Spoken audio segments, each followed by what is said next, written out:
Sino mas At, nagkalat? I'm sure every at side will Richard, show maraming mga Pilipino rito sa Amerika ang pro-Trump. pro-Trump. Yeah, exactly. Yeah. Oo, dahil dun sa I'm having a abortion hard time issue. finding pro-Biden Filipinos. I mean, everyone I see is Oo, like dahil Trump, Trump, dahil Trump. kwan daw, anti-abortion si Trump, no? Maraming naniniwalang Conservative PhilAm sa Catholic ganung kasi klaseng tayo. hypocrisy, ah. I don't know if you saw that clip na sobrang nag-viral. May mga Turks na nag-cross ng Mexican border na illegally. Pagdating mismo sa US, in-interview sila ng Fox News. Sabi nila, many dangerous people crossing. I think you should close it.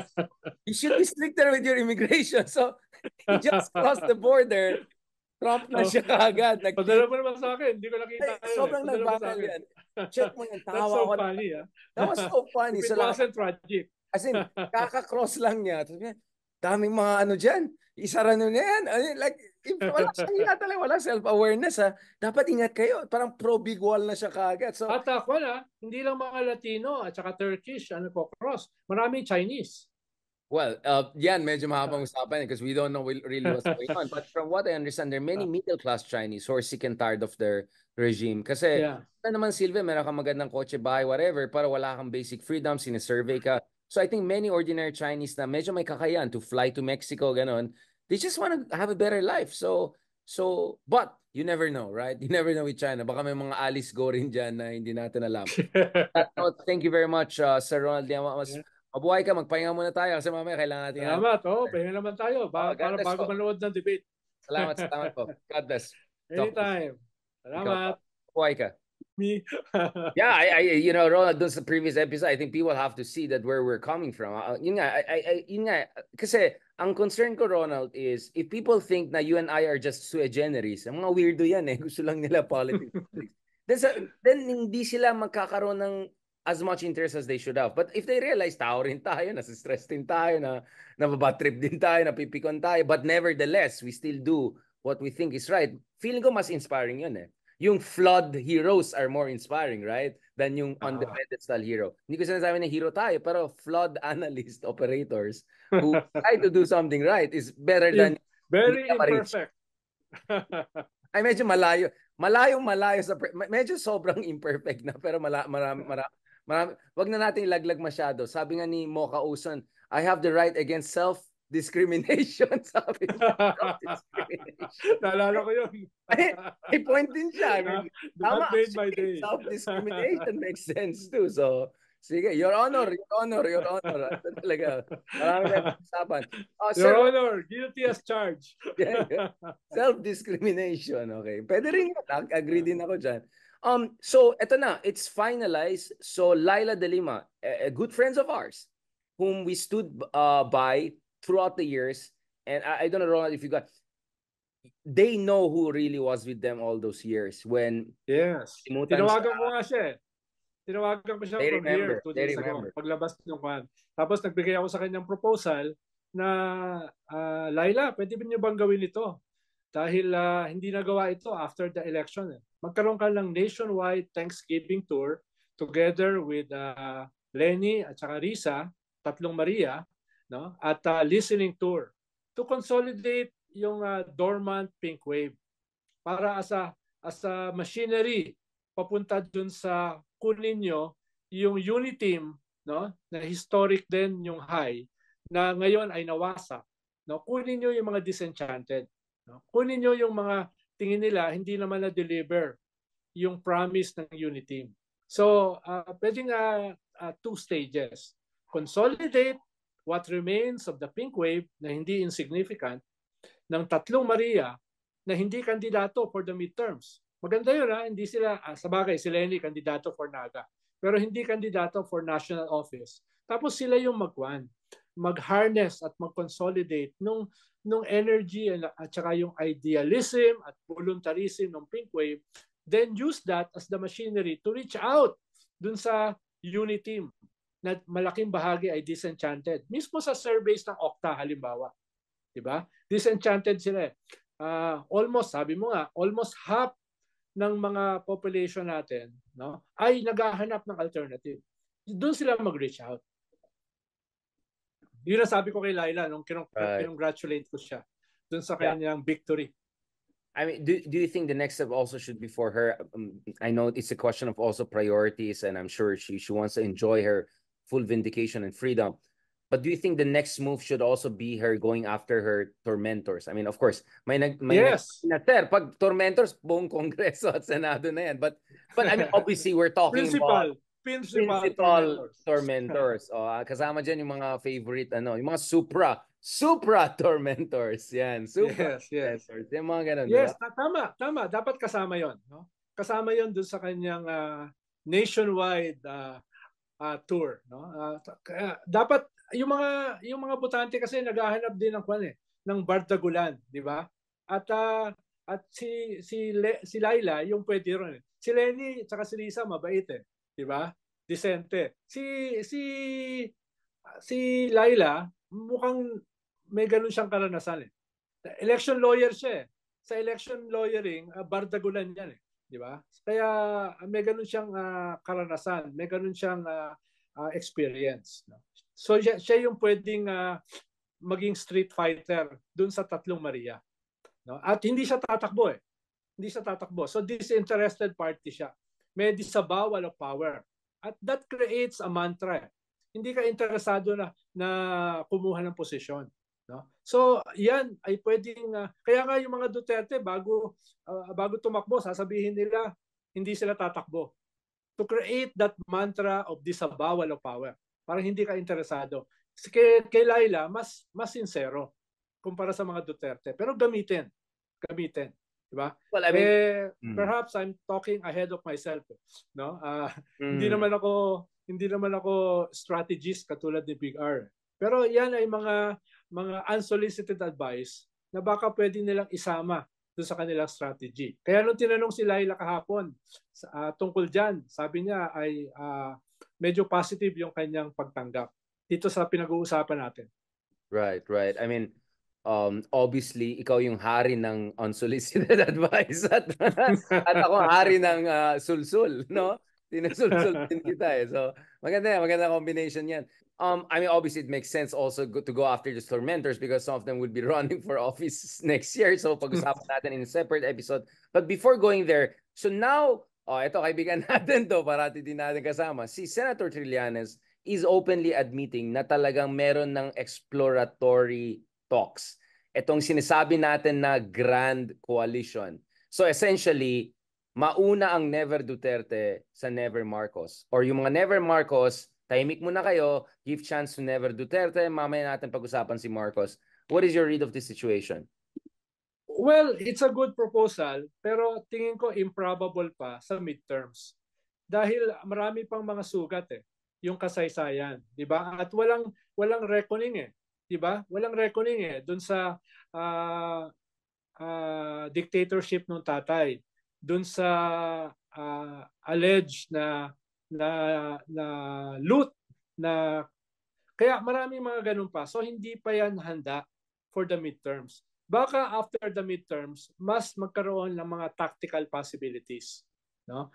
Sa ngayon, yung joint slate, baka yung base ng mga yellow at pink, baka hindi pa ganun handa. Eliminate sila. It's too much. Parang dahil trigger sila. Walang reckoning sa nakaraan Diba?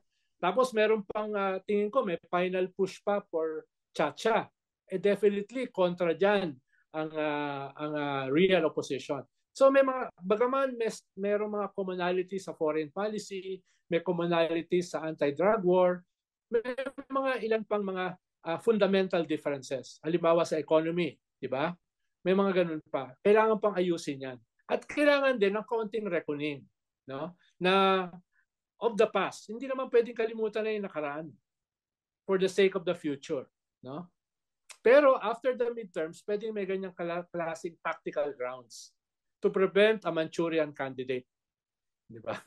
Yun nga So you think in absence of a grand coalition, two of them can still squeeze the Team China for the lack of better. Pag-usapan natin more later on. Pero you think that will be good enough in terms of the two from each side attacking them? So, kasi ang problema ng admin is, walang moral ascendancy ang mga Marcoses on good governance. Sa issue ng inflation and economy, vulnerable si Marcos.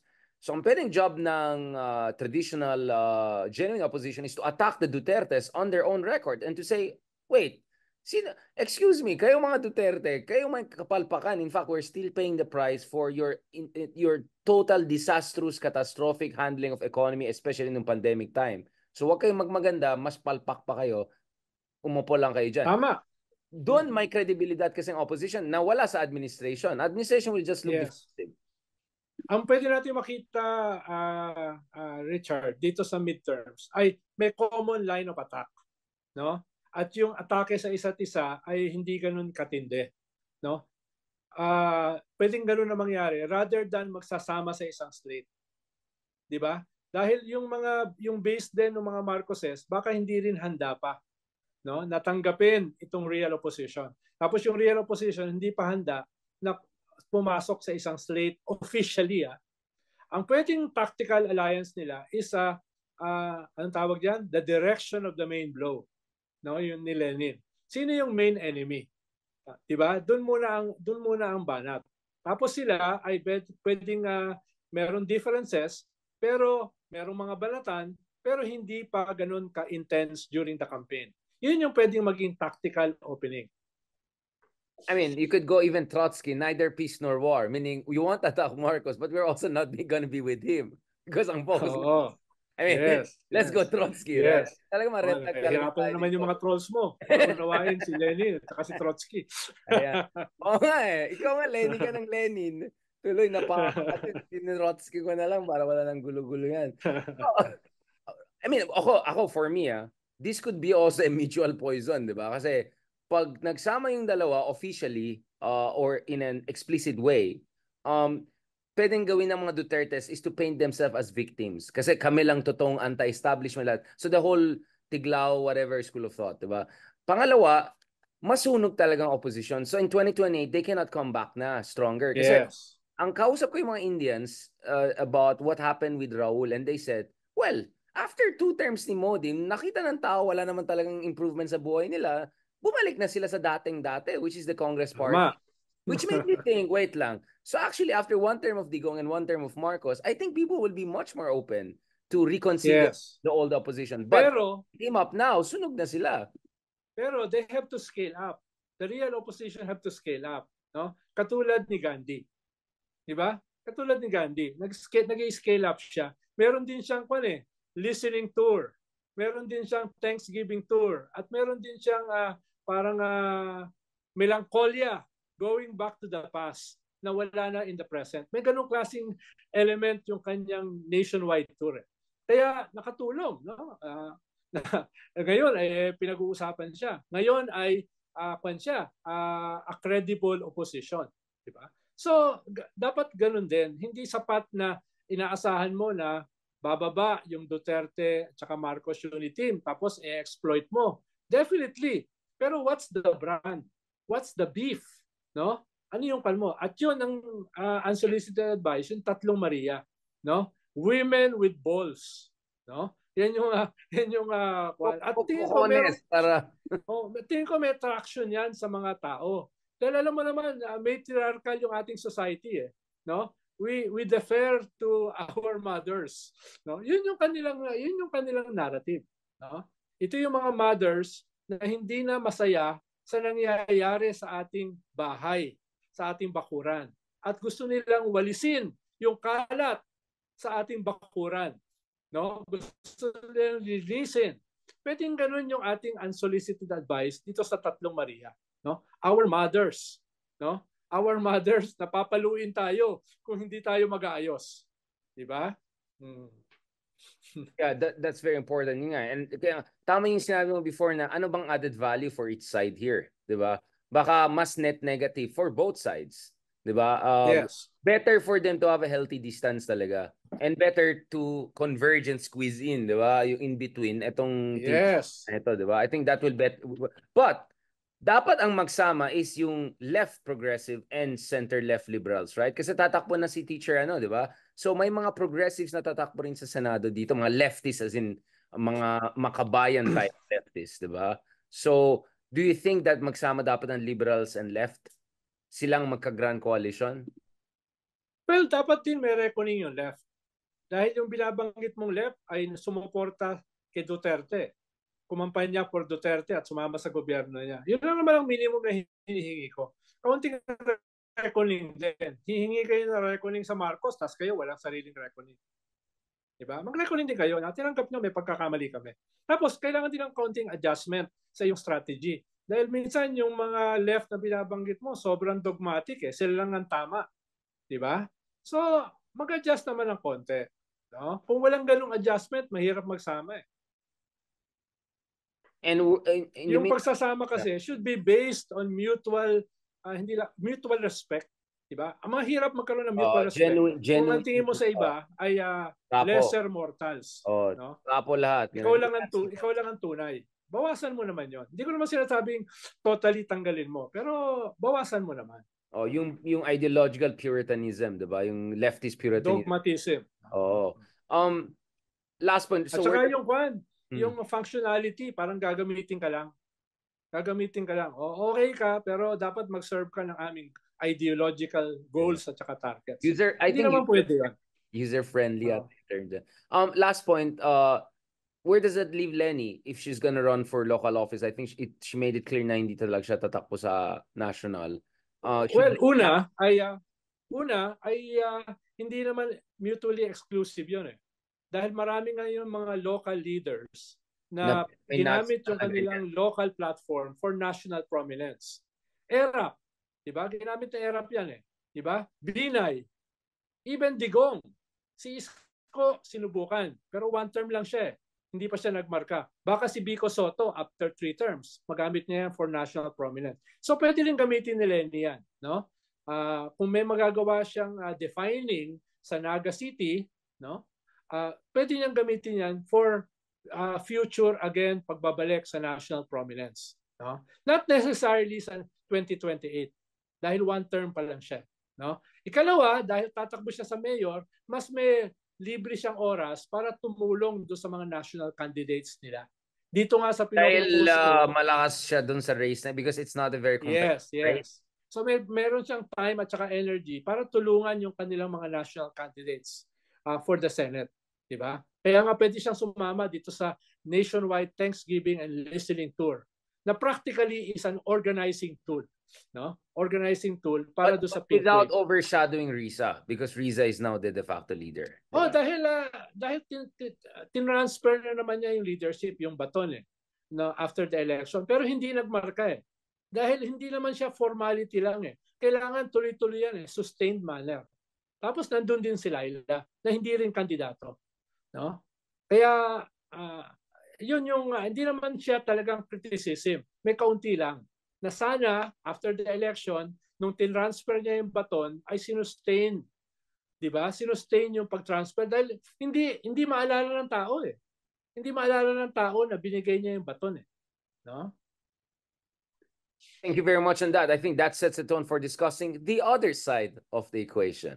Maraming salamat. Our chief unsolicited advisor. Dapat yung pangalan mo, unsolicited advisor, hindi ang political advisor. Salamat, sir.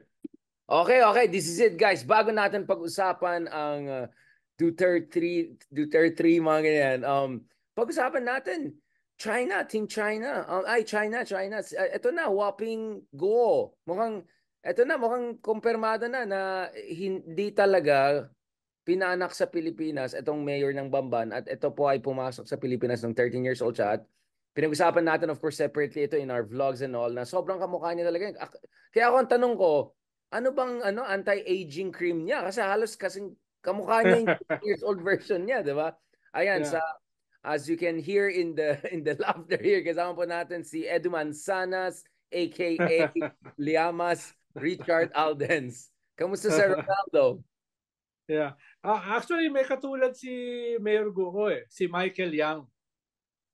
Yung biggest Pogo enabler, biggest Pogo owner, at saka na link sa drugs, no? Presidential advisor. Diba? Presidential advisor for economic affairs ni Digong. Na hindi naman pala siya Filipino citizen. Diba? Yan, mataas yan. Presidential advisor.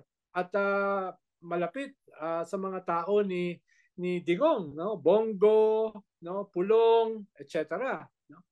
Very notorious yan kahit nung panahon ni Digong. Pero ngayon lang na-link sa drugs at tumakbo palabas ng bansa. Nasa UAE na yata, no? With these billions, no? Pero yan, katulad yan ni Alice Guo. Kailangan idikit natin yan no? Ito yung mga Alice Guo of the world. Gaano karami pa sila na nandito na hindi na didiskubre. Kailangan paalisin daw, paalisin yung mga ganyan type na. Oo. So, alam naman natin yan even before even nung simula ng investigation, di ba? Alam naman natin, wala lang tayong proof. Ngayon may proof na. Di ba? Very very apparent naman hindi siya makasagot Mga basic questions Hindi na alam natin niloloko tayo Di ba? Alam natin. Ngayon nandiyan na yung katibayan. Nandiyan na yung forensic evidence. No? Oo nga, actually natakot yung iba dyan. Baka sabi niya sa sobrang sikat niya na ngayon, baka tatakbo pang Senado yan, manalo pa yan. Kasi, di ba nagsabi ba? Sabi niya, alam mo, ang Pilipino, pag nakita to, baka makipag-picture pa sila sa mall sa kanya. I mean, wala tayong concept ng... Siyempre, di ba? Kasi notoriety, publicity, it's the same, di ba? Yes, no? Yung natin, no? Dito nga, dami nagpapapicture sa akin Yung notoriety ko, face Nakaka-relate ka, di ba? Hindi nagpapapicture sa'yo, di ba? Nakaka-relate ka agad, di ba? Nakaka-relate ka. Kaya kailangan paalisin yung mga ganyan types. But ikaw, again, of course, we don't want to preempt investigations. I think Senator Gatchalian and Reese are doing a fantastic job. But parang hindi ito spy, no? Mukhang lang to, no? Operator lang to. Triad. No? Yun nga, in that sense, I mean. Minsan may intersection yan, no? Minsan may intersection minsan, yan. parang sikaryo. Diba? Hindi naman natin sinasabi yan. Mismo kayong China, anti-Pogo Pero yes, nagagamit din yung Pogo para magpasok ng mga assets. Diba? Yan yung posible. Alam ko nga, in the past, yung mga triads yung mga Pogo, ginagamit yan for money laundering ng mga nasa Chinese government na eventually nakulong. No? Na eventually nakulong. Kaya may mga ganong intersection between the government at yung mga triads na yan. No? Pero hindi siya mukhang caliber na... Mahalaga rito, Richard, yung sinasabi na xenophobia, at least dito malinaw. Hindi to xenophobia. No? Hindi to xenophobia. Ito ay malinaw na criminal investigation. Hindi natin dinadama yung ibang Filipino-Chinese. No? Malinaw ito ngayon. Dahil dati kasi binabanatan yan yung investigation na xenophobic. Zarzuela daw. Diba? O ngayon, nakikita na nila, hindi to xenophobic. Medyo targeted ito sa mga criminal elements. Diba? Na hindi naman talaga Pilipino. Hindi naman Filipino-Chinese. Kaya ito ay nalilinaw na natin sa ating Filipino-Chinese community na dati ay kinakabahan. Baka pati sila tamaan. Diba? Lumalabas na daw sa usapin ng Pogo. Tama yan. May marami ko na-meet ng mga followers din natin ng mga Chinoy, diba? Kasi I live in quite a Chinoy area. They say, Richard, pati kami naiinis kasi syempre pwede mag-boomerang din sa kanila yan. Pwede rin mag-blowback. So mas galit pa sila kay Alice ko, yung mga ganyan tipo na talagang hindi Pilipino at all. Napapahamak sila. Nakikiano lang sila. Tapos gagamitin nila yung xenophobic charot na discourse to weaponize it para lang i-shut down yung national security issues. At of course, patriotic din yung mga Chinoy natin kapatid. Naiinis din sila na binababoy yung bansa natin. Pero Ronald, does this make the Philippines look like a banana republic? I mean, how could she get past through all of the layers and filters of government and intelligence? I mean, sobrang garapalan. Well, nakikita naman natin, Richard, paano ginagamit ng China yung ating sariling weaknesses. Diba? Ang dami nilang enablers dito Ang dami nilang talking head Yan ay, hindi yan mangyayari sa China. Magsalita ka lang, nangangalahati ka pa lang sa sasabihin mo against China. Wala ka na. You disappear. Di ba? You disappear. Hindi mangyayari yan. Kaya ginagamit nila sa atin ngayon. Pero ang maganda, may ginagawa na tayo. Ang maganda, ina-expose na natin. Ang maganda ay nagsisimula na natin gisingin yung ating mamamayan. Yung pinag-uusapan nga natin, a new patriotism. Hindi xenophobic a new patriotism. Hindi natin kalaban yung Chinese people. Ang kalaban natin ay yung aggression ng kanilang gobyerno. No? At nagsisimula na yan. Yun naman ang positibo. Pero at the same time, dapat sensitive tayo dun sa paano ginagamit yung ating mga weaknesses, no? As a state, 'di ba? Yun ang ginagamit nila. Ang daming mga butas na pinapasukan. Yeah. Tsaka freedoms. They're weaponizing our freedoms. Even political correctness. They use it to shut down any discussion of China. I remember when you discuss anything about Wuhan, alam mo yung COVID, sabi na, you're racist and all. Tapos ngayon may mga, let's just call them idiots who are saying, oh, pag nag-criticize ka ng Sinovac, bayaran ka ng Pentagon project. Like, hello, that's practically everyone, journalist in China. You idiots, diba? I mean, if you can read, I write for China-based, Hong Kong-based, doon ko pa nga kinukuha yung mga ibang analysis ko eh. Like, so I mean, these people are an abomination. They're total abomination. Tapos binabanatan itong ating pag-expose sa aggression ng China as part daw ng isang CIA-US plot. Transparency something, Mushu something, no? Ganon. And considering we are very critical of US. We're critical of US. Ini-expose natin itong ginagawa ng China. We've been doing that since 2012 eh. Naalala mo, tayo, si Walden, Akbayan, ang nagpangalan sa West Philippine Sea. Diba? Exactly. No? Tayo nagpangalan sa West Philippine Sea eh. Yan ba ay CIA plot? Si Walden, pinaka-anti-US na Pilipino siguro yan. Diba? Yan ba ay Mushu something, no? Hindi ko ma-pronounce eh. Dati pa yan, 2013 pa yan eh. Diba? Naglabas ng resolution ng Akbayan para pangalanan ang ating territory, ang ating EEZ as the West Philippine Sea.